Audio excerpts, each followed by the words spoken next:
À Irakubo, déjà le départ de l'étape 7. Les coureurs partent devant la mairie.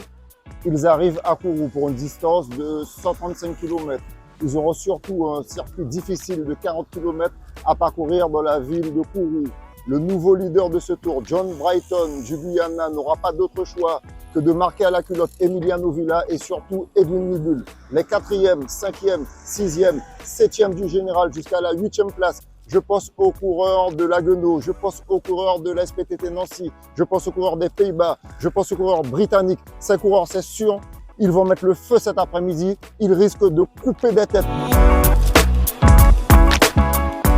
Il fait chaud, j'en conviens, mais pour peu, j'aimerais que vous soyez fair-play entre vous et je ne veux plus entendre de plaintes le soir en me disant un tel ou un tel est venu me taper dans le dos violemment.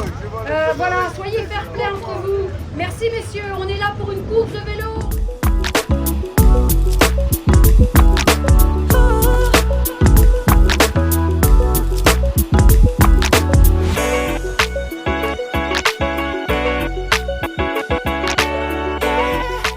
Les hostilités ont commencé après 30 km de course sur le pont de Madame de Maintenon. On a vu passer 3 hommes du top 10. Il s'agissait de 2 Charles. Il y avait aussi l'ancien porteur de la tunique bleue, il y avait Anthony Aspo. Il y avait également le coureur Joly Carl de la Grande-Bretagne avec 2 Guadeloupéens. Mais surtout, Emiliano Villa a envoyé dans ce groupe de tête un de ses équipiers. Derrière, on a vu le peloton bien emmené par les équipiers de Nibul, car Nibul ne peut pas se permettre, en tant que 3e de général, de laisser des coureurs du top 10 partir. Là, le feu commence à prendre tout doucement, tout doucement.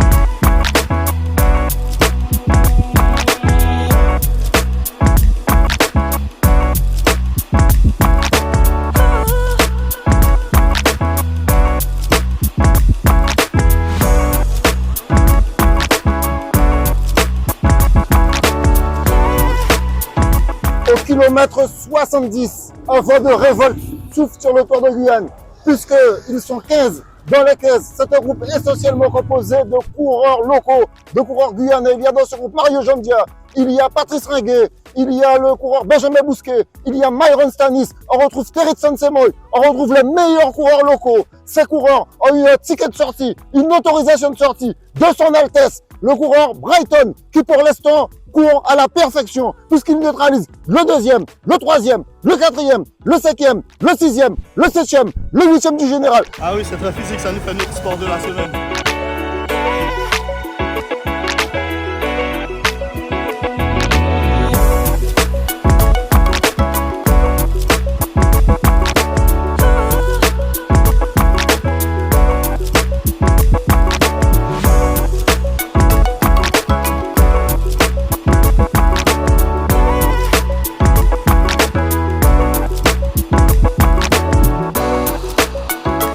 Quelques 30 km de l'arrivée, on a vu passer le peloton pété en 1000 morceaux à l'avant. Maintenant, désormais, en tête de course, on a 3 coureurs guyanais. Ensuite, derrière, on a vu le maillot rose chuter. Ensuite, on voit que les coureurs de la Grande-Bretagne, accompagnés des coureurs de VC Delois, tous, ils sont en train de mener la chasse pour essayer de rentrer sur les 3 hommes de tête. Parce que alors, ils ont des sprinters. C'est tout bon pour le coureur Brighton. Si les choses restent en l'état, Brighton va rester en jaune.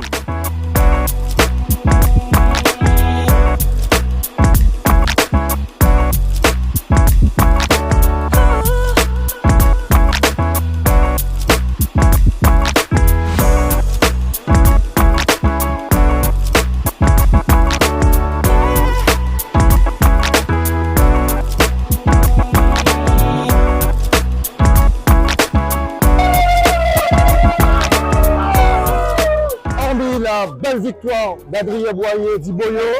Le maillot jaune reste sur les épaules de John Brighton du Guyana. Son dauphin Emiliano Villa est toujours là. Attention, demain, 8e étape, premier tronçon, contre-la-montre de 7 km. À l'issue de ce contre-la-montre, peut-être que la tunique jaune de Brighton, ça ne lui appartiendra plus. car on se rappelle que le coureur Emiliano Villal avait remporté l'année dernière, il avait gagné ce chrono. Donc demain, ensuite il y aura un deuxième tronçon où les coureurs partiront de Kourou pour arriver à Macoria. Et espérons-le une troisième victoire d'étape pour la Guyane de Takeshita.